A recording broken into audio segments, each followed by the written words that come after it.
Well, hello again everybody.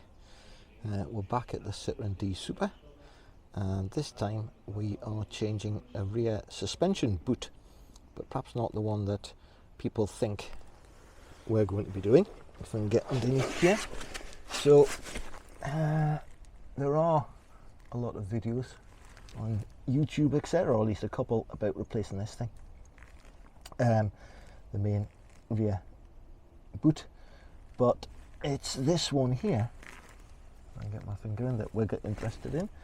And as you can probably see, I'll get a little bit closer, this is split, but also in here there's a cup at the end of this push rod with a seat on the end and a ball bearing, and as this pivots, the ball bearing wears grooves in the cup at the end of the pivot, and what you get is a cracking sound as the suspension rises up.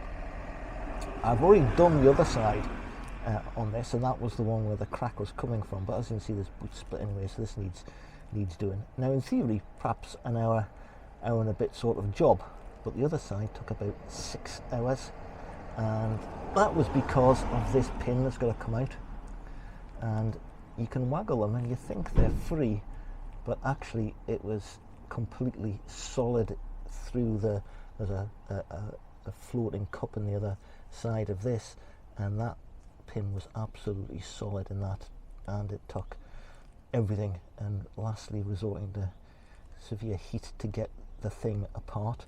So I'm hoping this side won't be quite so bad, but we'll have a go and see what it's like. So if you're looking at something like this, you'll need to do this to do the big boot, and this is potentially going to be the thing that I think is going to hold you up. Yes, I could replace everything in here as I'm here, but if it ain't broke, don't fix it. So I'm going to deal with this. Sometimes you do need, I did on the other side, need to take the rod off the suspension cylinder and get it on the bench, so to speak, to get this gaiter on in the end. But we'll make a start on getting this pin out. Well, that went a lot better than was expected. This pin, the old pin here, that came right out.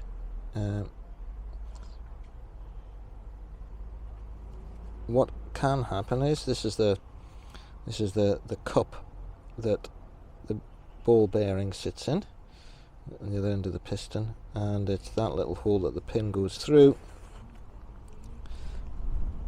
Let me just pop that in. Trying to do this one-handed. That gets completely locked up, seized solid in there, and although when you waggle these before you start and think, oh yeah, that's free, what it's doing is just moving this end of the cup on the bearing, and you think, oh, that pin's moving, but it's not, and it seized solid. But that one came out brilliantly, much to my relief. What's not so great is, and I don't know whether this is going to focus at all, focusing failing, it's saying on the camera, if you look in there are some pretty nasty looking grooves in there. The grease in here was dry as anything, but I don't have another one of these, so I'll give it a quick clean up in the Dremel, and I'll need to order one up and pop that in. The one on the other side, although the paint to get out was in perfect nick, the ball bearing on the other side was also a lot better. This one here, again, let me just see if I can get this to focus in on that.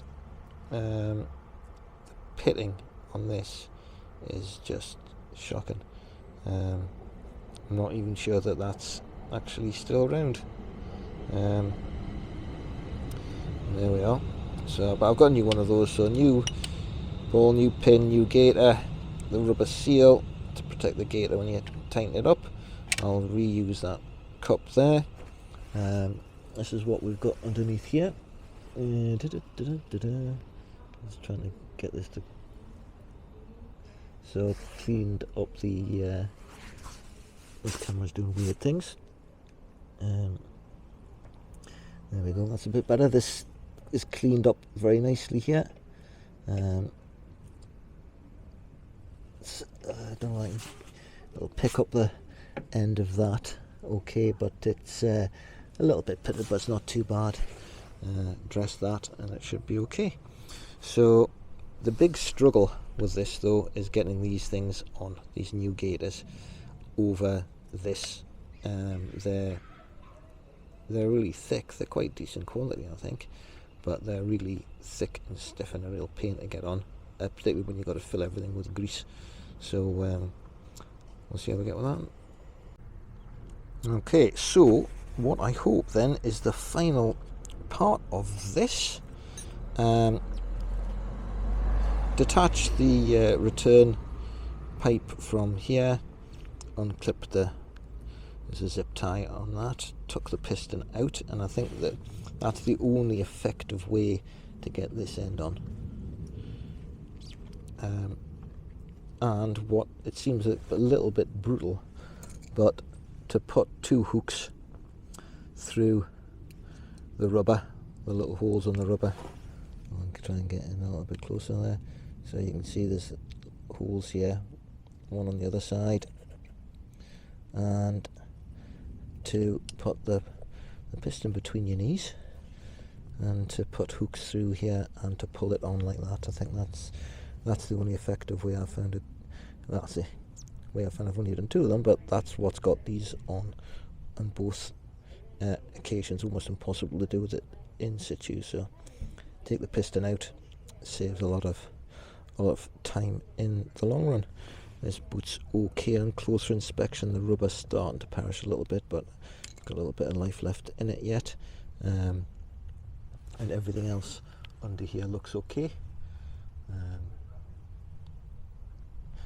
Bit dirty, but corrosion free. There's a little bit of surface rust on there in that channel. It holds the seal on for the drain, but the horror areas are all good under here.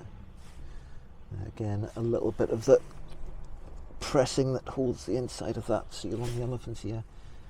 Seen better days, but nothing too problematic in any of that.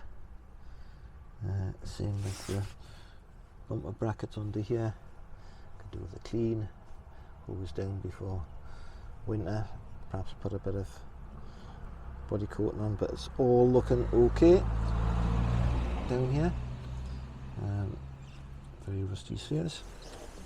I'm going to put new, I don't know if you can see in here, perhaps not, tilt this around, new suspension buffers in a little earlier. So this should be it under here for the time being, I think. Right, I shall get all this lot bolted back in.